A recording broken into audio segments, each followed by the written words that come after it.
آمین ذالک الکتاب لا ریب فیہ، وہ کتاب ہے شک کی گنجائش نہیں۔ ہدی للمتقین، ہدایت ہے صاحبان تقویٰ کو۔ کون صاحبان تقویٰ؟ الذین یؤمنون بالغیب، وہ صاحبان تقویٰ جو غیب پر ایمان لائے۔ اس آیت کے ذیل میں قرآن اور علی کے موضوع پر شریعت الغیرات بھائی میں جو مسلسل گفتگو آپ کے سامنے جاری ہے، وہ کل تجدید قرآن کی منزل میں یہاں تک بات پہنچی تھی کہ ایک قرآن تو وہ ہے جو اللہ نے لوح محفوظ پر نازل کیا، دوسرا قرآن یعنی اسی کی دوسری شکل اور دوسری کاپی، دوسرا ایڈیشن وہ ہے جو مولائے کائنات علی ابن ابی طالب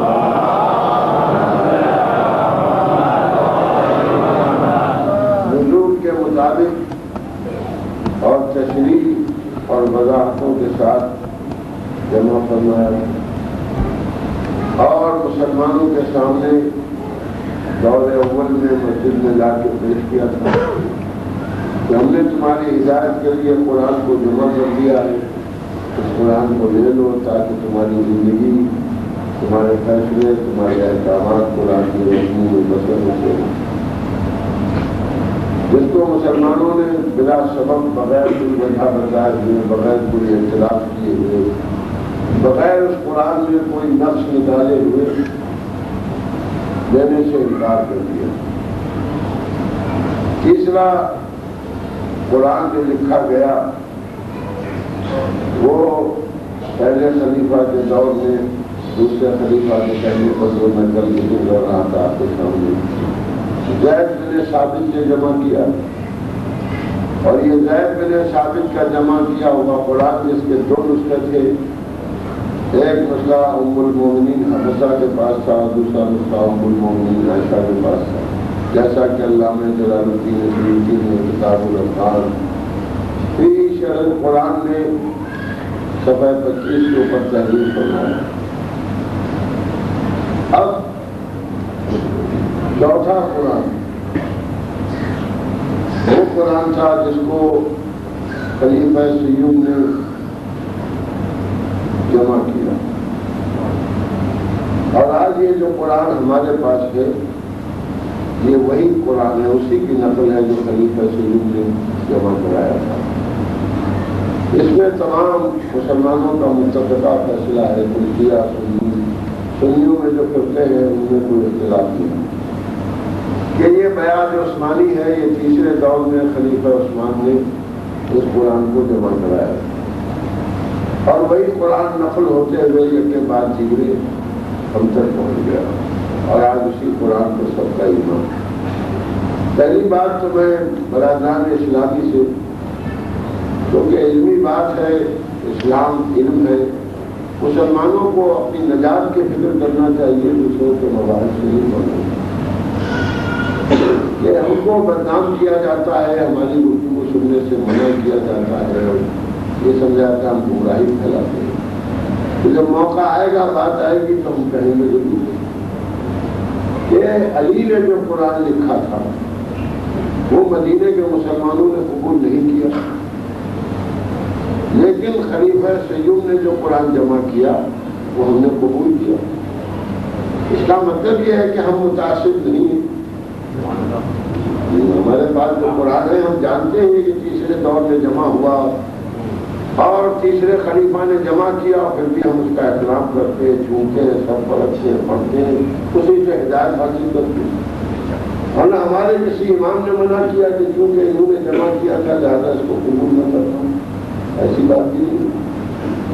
تو قرآن کے معاملے میں فرقہ شیعہ اثنا عشری جتنا مخلص ہے اور پابند قرآن ہے اس کا کوئی دوسرا فرقہ نہیں ہے۔ صلوات دیتے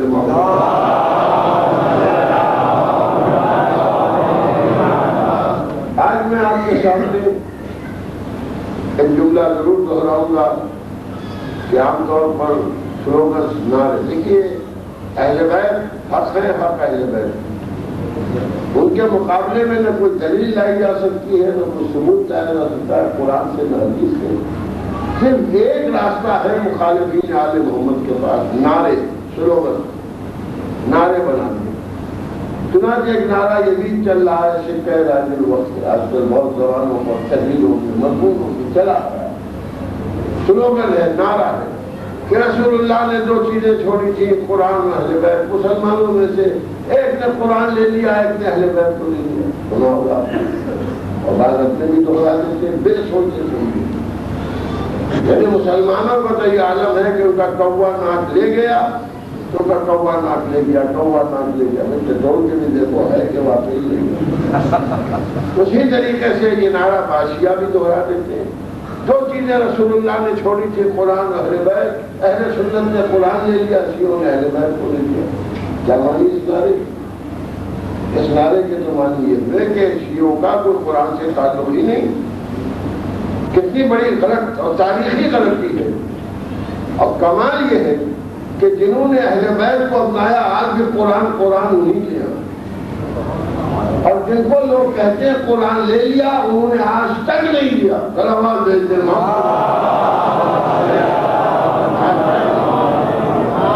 کتنی بڑی غلط فہمی اور مس انڈرسٹینڈنگ دنیا میں پھیلائی جاتی ہے۔ آپ لہذا فرمائیں، بسم اللہ سے بات شروع کرو۔ بسم اللہ الرحمن الرحیم۔ سب سے بڑا مسلک اور سب سے بڑے معتقدین اہل سنت حضرات میں سب سے بڑا فرقہ مسلمانوں کا ہے۔ یہ بات ہے، کوئی نوک جھونک کی بات نہیں، جو سب نے لکھی ہے وہ بات ہے۔ یہ کون سی بات ہے کہ علماء اہل سنت ایک بات لکھ سکتے ہیں اور پڑھ نہیں سکتے؟ صلوات دیتے ہیں،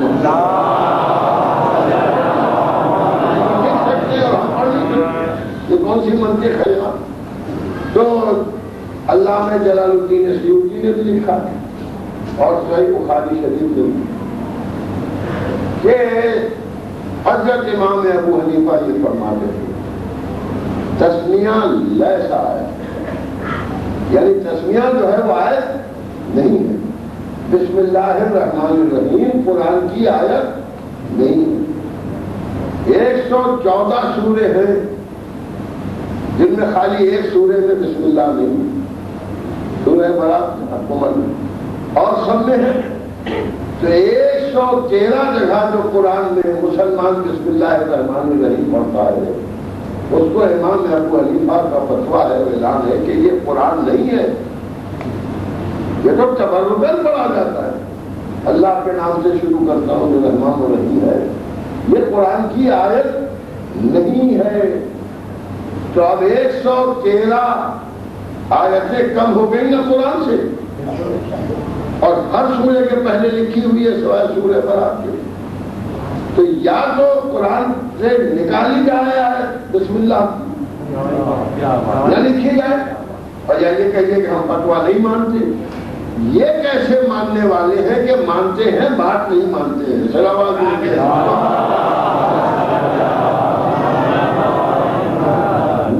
تلاش میں رہا کہ معاملہ کیا ہے کہ بسم اللہ کو قرآن میں آیت ہونے سے انکار کر دیا جائے، لیکن جب بسم اللہ کی تفسیر کی روایت میرے سامنے آئی ابن عباس سے رات بھر مولانا نے تفسیر بیان کی اور خلاصے میں یہ ارشاد فرمایا جو کچھ سارے قرآن میں برابر آپ سنتے ہیں اللہ سے وہ سورہ الحمد ہے، جو کچھ سورہ الحمد ہے وہ بسم اللہ الرحمن الرحیم میں ہے، اور جو کچھ بسم اللہ میں ہے وہ بائے بسم اللہ میں ہے، اور جو کچھ بائے بسم اللہ میں ہے وہ اس نقطے میں ہے جو بے کے نیچے دیا تھا، اور میں وہ نقطہ ہوں۔ شاید جب یہ حدیث سامنے آئی ہوگی تو کہا بسم اللہ آیت ہی نہیں ہے، تو پہلی آیت غلط ہو گئی۔ صلوات دیتے محمد۔ اب آئیے اس متن قرآن میں پہلی چیز جو مجھے آپ کے سامنے پیش کرنا ہے، مجھے آپ کے مسلک سے مطلب آپ شیعہ ہو، سنی ہو، کوئی ہو، میں تو مسلمان ہوں، مسلمانوں سے بات کرتا ہوں، اسلام کی بات ہے، اور یہ زمانہ فکر کا ہے، یہ عجیب بات ہے۔ ہر فرقے کا مسلمان اپنے فرقے کے معاملات میں بحث کرتا ہے، لیکن جب اسلام کی بات آتی ہے تو پھر اپنے فرقے پر جم کے بیٹھ جاتا ہے، بات ہی نہیں کرتا۔ یہ ہے کہ نہیں؟ تو ذہن کو کشادہ رکھ کے اپنا اسلام مسلمان کو خود سمجھنا پڑے گا، کیونکہ ہر ایک کو نجات خود ملے گی، تم ذمہ دار ہو اپنی کتاب کے، ہم ذمہ دار۔ تو یہ کاپی جو ہے، اسی لیے تو ہم 100 ہے، ہم 100 نہیں ہے، توجہ کرنا، اسی لیے تو غیر المغضوب علیہم ولا الضالین ہے۔ یہ وہ ہے جو آسمان سے نازل ہوا اللہ محفوظ پر، علی نے جمع کیا، لوگوں نے قبول نہ کیا، توجہ کر رہا ہوں۔ پھر زید بن ثابت نے جمع کیا، سرکے سے دھو دیا گیا، آگ میں جلا دیا۔ انصاف سے بتائیے کہ اگر میں کوئی تحریر آپ کو لکھ کے دوں اور آپ اس کو جلا دیں تو میں کتنا جلوں گا؟ ابھی تو جلوں گا۔ اگر مجھے موقع مل گیا کسی دن تو آپ کو چھوڑوں گا نہیں۔ اللہ نے کتنا صبر کیا ہوگا قرآن جلتے سے،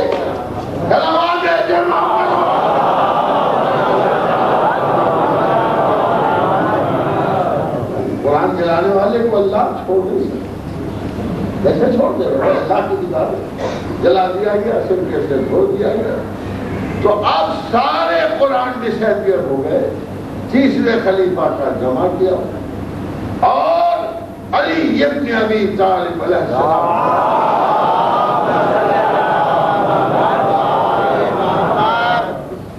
ابو اسود کا ٹھیک کیا ہوا علی نے پاس کیا خالی، ٹھیک کیا۔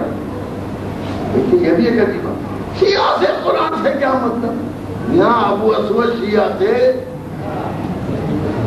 ابھی جنگ صفین میں بھی علی کے ساتھ تھے، جبل میں بھی علی کے ساتھ تھے، سب لکھنے کے بعد علی تھے، تو علی کا بھی ٹھیک کیا ہوا نہیں، علی نے تو پاس کیا۔ ٹھیک ہے، شیعہ ہی نے کیا، تو اس کا مطلب یہ کل بھی شیعہ قرآن کے ساتھ تھا، آج بھی شیعہ قرآن کے ساتھ، اور کسی فرقے کے پاس قرآن کی چھاپ لینا اور ہے، رات بھر میں ختم کر دینا اور ہے، اور قرآن کے معنی سمجھنا اور ہے۔ صلوات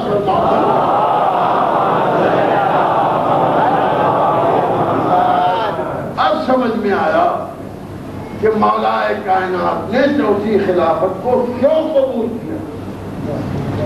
کیونکہ وہ تو محافظ تھے، وہ محافظ تھے، لہذا انہوں نے سوچا کہ یہ بنا رہے تو بن جاؤ، جو ہم ہیں وہ تو ہیں ہی، اب یہ بھی مان رہے ہیں تو کم سے کم ہمارا حکم تو چلے گا، یہ نہ مانیں گے تو قرآن تو ایک رہے گا۔ آپ بتائیے انصاف سے، علی یہ بھی کر سکتے تھے کہ جب چوتھے خلیفہ ہوئے تو کہتے عثمان والا قرآن کینسل، میرا جمع کیا ہوا، کر سکتے تھے کہ نہیں کر سکتے؟ یہ نہیں کیا، ایسی کو ٹھیک کرتے۔ ارے قرآن تو اللہ کا ہے، کتاب تو اللہ کی ہے، کلام تو اللہ کا ہے، اس سے کیا بحث کہ میرا ہے کہ ان کا ہے؟ نہ صحیح ترتیب سے، نہ صحیح ترتیب سے، یہی سمجھنے میں پریشان ہوں گے۔ ہمارے والوں کو تو کوئی زحمت ہوگی نہیں، کیونکہ وہ تو ہم ہی سے پوچھا کریں گے، یہی نہ تفصیل لکھ پائیں گے، ہمیں کیا، ہمارا کیا بگڑتا ہے؟ کس کی پہچان کیا ہے کہ خلیفہ سے یہ نہ پوچھا تھا؟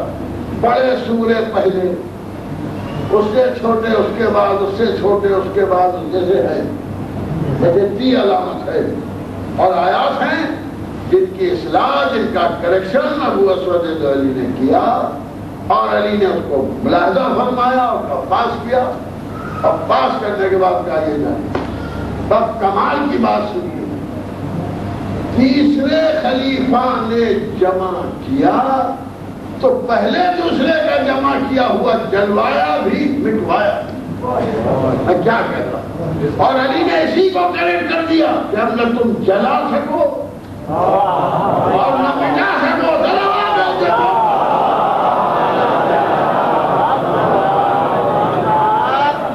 تو اب آپ بتائیے کہ یہ کاپی جو آج ہم مسلمانوں کے پاس ہے، یہ علی کی دین ہے، یہ علی کا عطیہ ہے، یہ علی کا تحفہ ہے، علی کو مانو یا نہ مانو قرآن علی ہی والا پڑھنا پڑے گا، وہی احسان ہے علی۔ اب آج آپ ملاحظہ فرمائے کہ اسی قرآن کی تلاوت ہوتی ہے اور اسی طرح ہوتی ہے جس طرح ابو اسود نے درست کیا، جو اعراب ابو اسود نے لگا دی، جہاں زبر لگا دیا آج تک زبر ہے، جہاں زیر لگا دیا آج تک زیر ہے، جہاں پیش لگا دیا آج تک پیش ہے، جہاں مت کھیل دیا آج تک مت ہے، جہاں نقطہ رکھ دیا آج تک نقطہ ہے۔ نقطہ تو ہٹا نہیں سکتے، زیر و زبر تو بدل نہیں سکتے، فضائل علی کیا بدلو گے؟ پورا قرآن کتاب ہے فضائل علی کی۔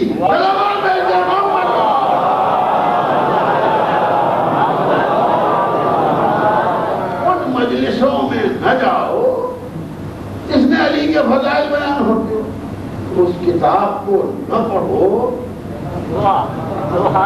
جس میں علی کے فضائل ہیں۔ حضور کہتے ہیں کہ شیعوں نے اہل بیت کو لے لیا، علی کو لے لیا، سنیوں نے قرآن کو لے لیا۔ کیا حماقت کی بات! اہل سنت میں بھی ہم نے ایسے علی کے چاہنے والے دیکھے ہیں کہ جو نام مولا کو فدا وہ سنی ہے، اور شیعوں میں بھی ہم نے ایسے دیکھے ہیں کہ حضرات علی والے ہیں مگر کوئی کسر مخالفت میں اٹھا نہیں رکھتے۔ تو میں نے جو عرض کیا تھا نہ شیعہ نہ سنی، نجات کا انحصار علی پر ہے۔ جو حب علی ہے اس کو نجات ہے، جہاں بغض علی ہے وہاں جاتے ہیں، اور وہی کفر ہے وہی نفاق ہے۔ آپ ملاحظہ فرمائیں، وقت میں گنجائش رہی تو کبھی میں عرض کروں گا، لیکن سب جانتے ہیں اس بات۔ شیعہ سنی کی بحث نہیں ہے، بحث حب علی اور بغض علی۔ اسلام کی تدبیر دینے والے، اسلام کے بچانے والے، اسلام کی حفاظت کرنے والے، قرآن کی حفاظت کرنے والے ائمہ معصومین ہیں، جنہوں نے ہر دور میں حفاظت فرمائی، اور قرآن نے اپنے متعلق خود قرآن میں جو کہا وہ خالی دعویٰ رہتا، اس کی کوئی دلیل نہیں تھی، لیکن علی ابن ابی طالب نے اس کے دلائل بھی فراہم کیے کہ قرآن جو کہہ رہا ہے وہ سچ کہہ رہا ہے۔ اگر علی ثابت نہ کرتے تو آج بھی کسی کا ایمان ثابت نہ ہوتا۔ چلو آگے جائیں آپ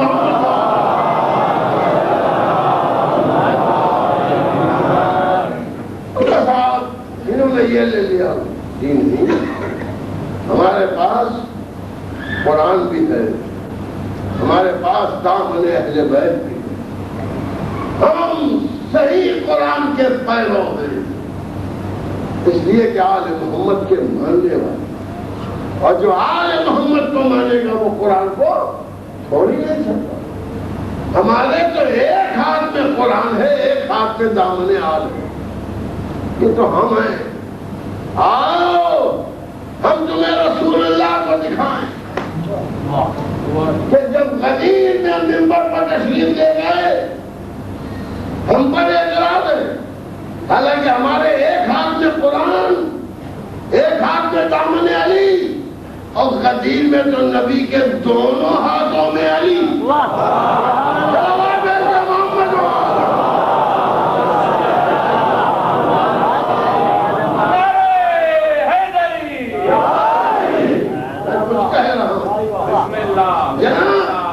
کوئی تاریخ نہیں بتاتی کہ غدیر خم میں جب علی کو اٹھایا ہے پیغمبر نے تو ایک ہاتھ میں قرآن لیے تھے اور ایک ہاتھ میں علی کو لیے تھے، نہیں، دونوں ہاتھوں میں علی ہی تھے۔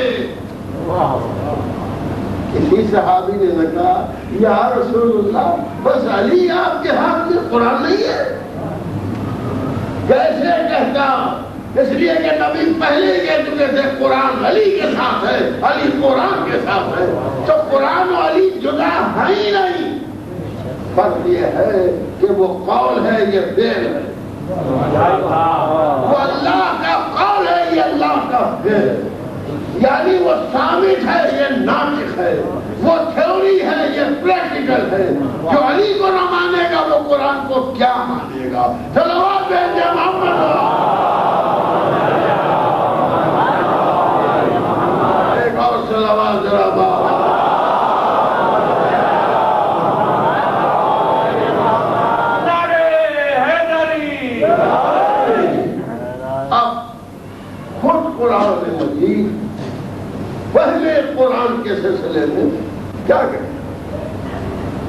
وہ خود قرآن کہتا ہے کہ قرآن کی آیتوں کی تعویل، یعنی تعویل کسے کہتے ہیں؟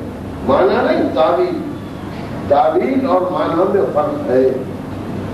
معنی کے معنی ہے میننگ اور تعویل کے معنی ہے انٹرپریٹیشن، کیونکہ اللہ نے بھی بڑی ترکیب سے بات کی ہے، ایسی ترکیب سے بات کی ہے، میں کچھ کہہ رہا کہ کام بھی ہو جائے اور مسلمان سمجھ بھی نہ پائے۔ اچھا ہوا جو نہیں سمجھے، لوگ کہتے ہیں پنجتن کا نام قرآن میں نہیں ہے۔ قرآن میں نہیں ہے، وہاں امام باڑے پر تو لکھا ہے، میں کیا کہہ رہا، قرآن میں نہیں ہے، امام باڑے پر تو لکھا ہے، حسینیت تو لکھا ہے، اسی لیے تو ہم نہیں آتے، اسی لیے تو نہیں لکھا اللہ نے کہ تم قرآن بھی نہ لکھا۔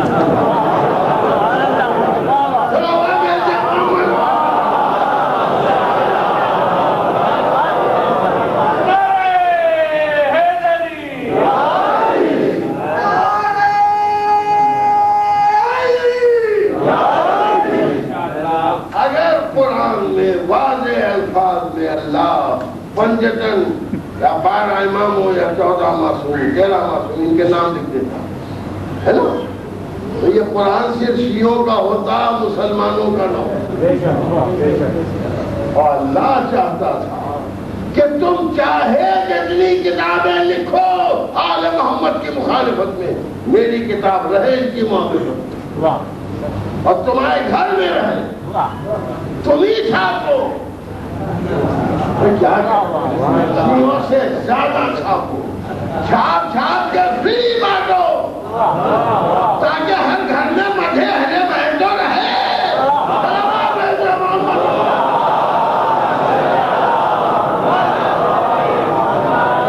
اس مسلمان کا گھر مدح آل محمد سے خالی، جس گھر میں پتہ ہم مزہ کرتے نہیں، ایسے نہیں کرتے، 11 مہینے نہ کرتے ہو، جب اللہ کا مہینہ آتا ہے، میں کچھ کہہ رہا ہوں، تو تراویح میں قرآن پڑھوا لیتا ہے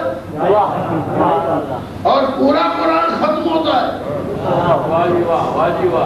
اور قرآن میں سارے تذکرے آل محمد کے بھی آتے ہیں، تو ذکر تو زبان پر لا نہیں پڑتا۔ اسی لیے شاید بزرگوں نے کہا پاسٹ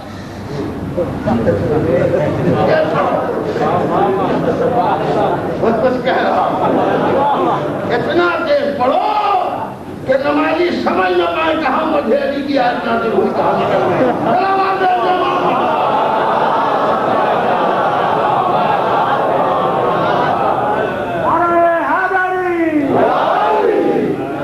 حالانکہ قرآن کا حکم یہ ہے کہ قرآن کو ٹھہر کے پڑھو، آیت موجود ہے، اللہ کہتا ہے ٹھہر کے پڑھو، کہا ٹھہرا ہی نہیں جاتا۔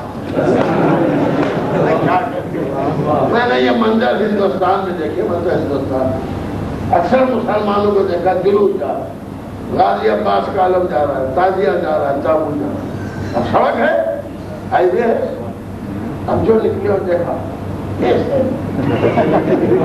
نظر نہ پڑے، نگاہ نہ ٹوٹے، جب کیسے چلتے ہیں ہم سمجھ گئے، جہاں آثار اہل بیت نظر آتے ہیں یہ تیز ہو جاتے ہیں، قرآن میں جب آثار اہل بیت نظر آتے ہیں بیچ پار گئے،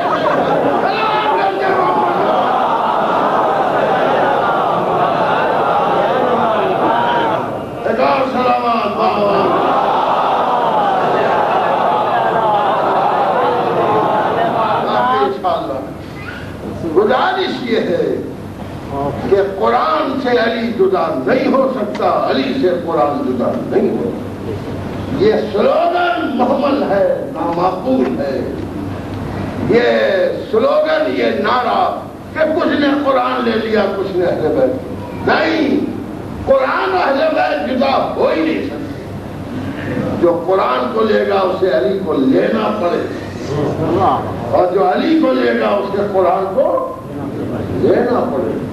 کہیں الفاظ سے معنی جدا ہوتے ہیں، الفاظ سے معنی جدا نہیں ہوتے۔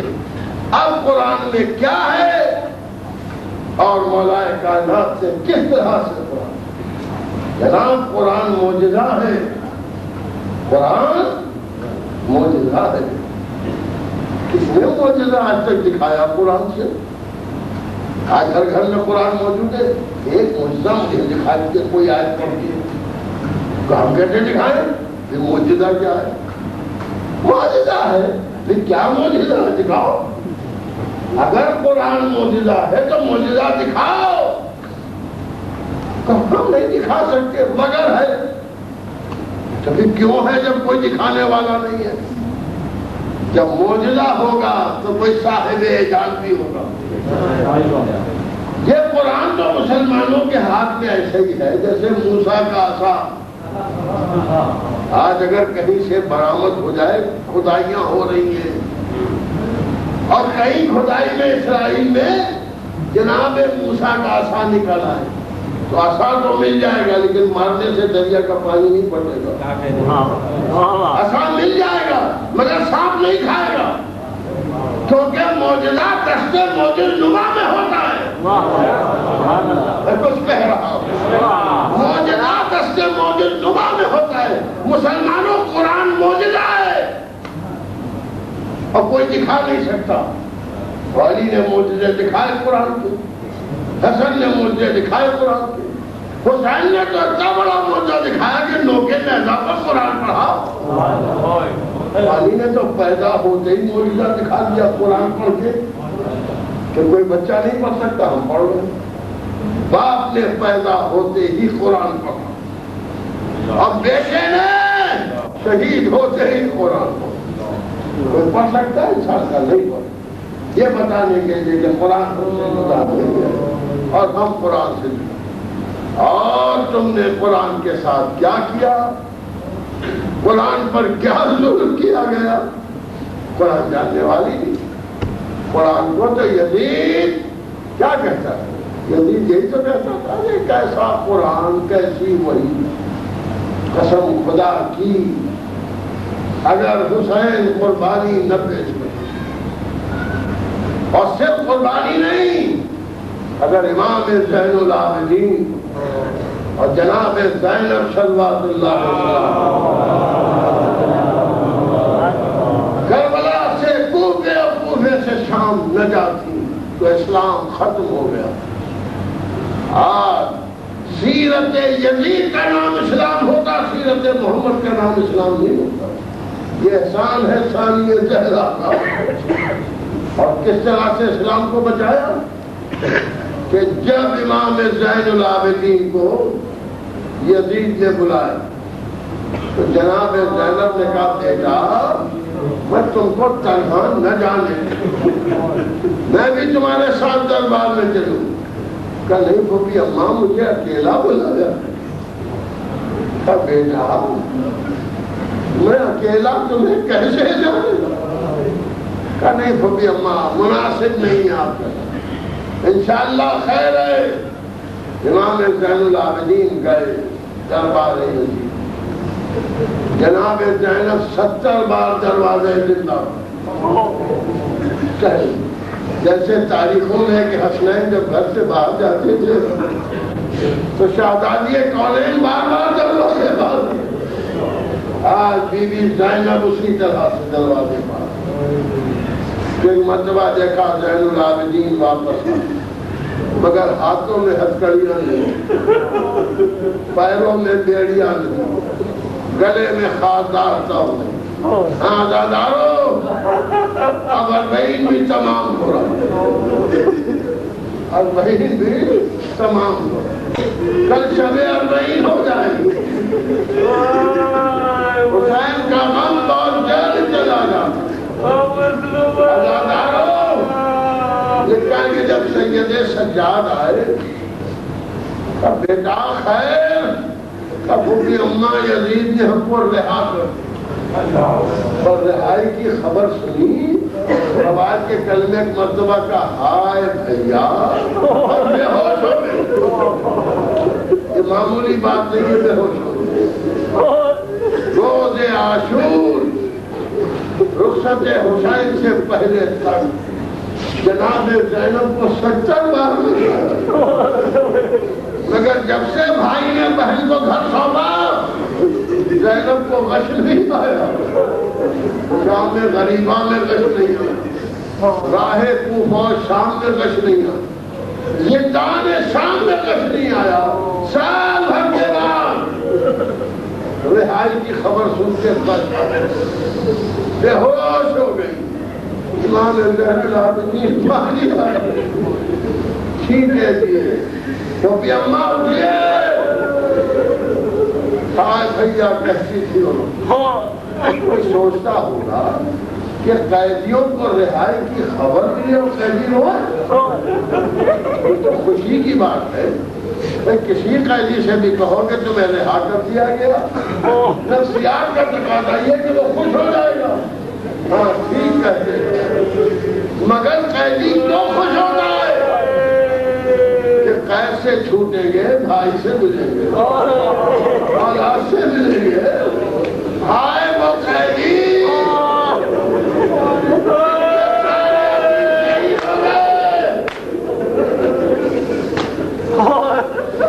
کیا خوشی ہوتی ہے۔ لکھا ہے کہ فرمایا سید سجاد اور کیا کہا کہ اماں خانوں میں جواہرات منگائے تھے اور مجھے دے رہا تھا کہ یہ تمہارے باپ کا خوبہ ہے، میں نے انکار کر دیا کہ یہ خوبہ رسول اللہ کو دینا، میں کون ہوتا ہوں حسین کا خوبہ، بیٹا ٹھیک کیا۔ پھر یزید نے پوچھا ہے کہ آپ شام میں رہیں گی کہ مدینے؟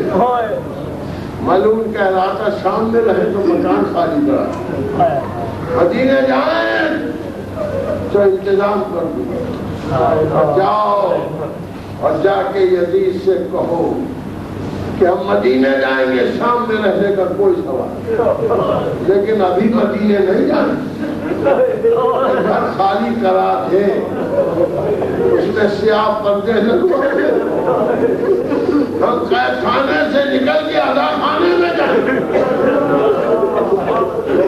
خطروں کی مسئلہ یہ امام باڑے یہ شیعوں نے کوئی میٹنگ کر کے نہیں بنایا، یہ جناب زینب نے پہلا امام باڑا شام میں بنایا، کیا پر آگے ہم اپنے بھائی پر روئے نہیں، کہ گھر خالی کرو، گھر خالی ہوا، اسیر قید خانے سے نکلے اور ادا خانے میں جانے لگے۔ سائل کہتا ہے کہ میں یہ منظر دیکھ رہا مگر میں نے یہ دیکھا کہ ایک بیوی قید خانے سے باہر لائی جاتی مگر پھر وہ قید خانے میں چلی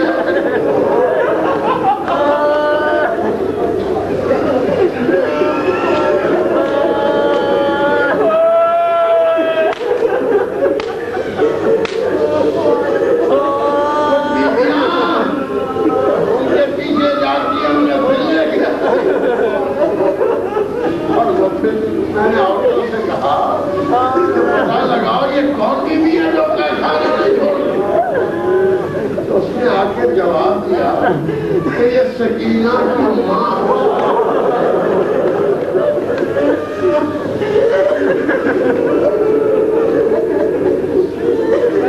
میری بچی آپ کو مدینے سے جانے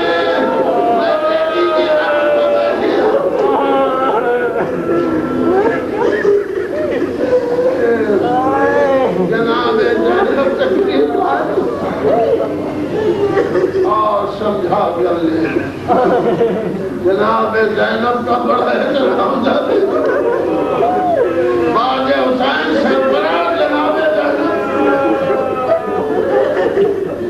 انداز بدلا شہزادی کا، بلا سید سجاد منادی کرا دو کہ بہن بھائی کا پرسہ لینے بیٹھی ہے، یہ پہلی مجلس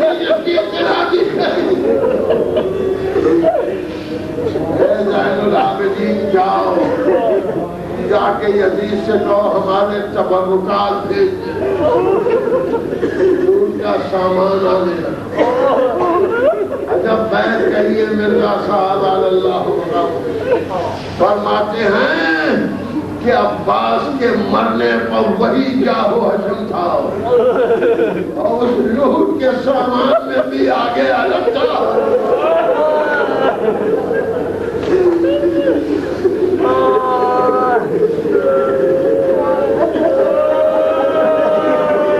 الگ داخل ہوا.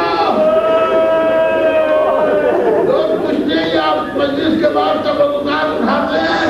ارے یہ بھی بیوی زینب عالم میں سوکھا مشکیلا بھی مدد گا. بیویاں کھڑی ہو گئی.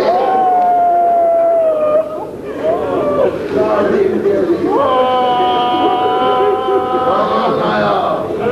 بس اللہ دارو سبحان اللہ.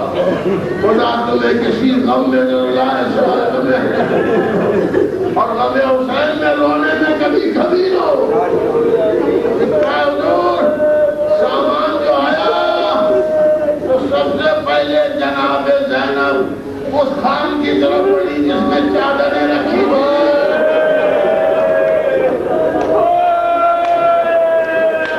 بیوی زینب نے چادریں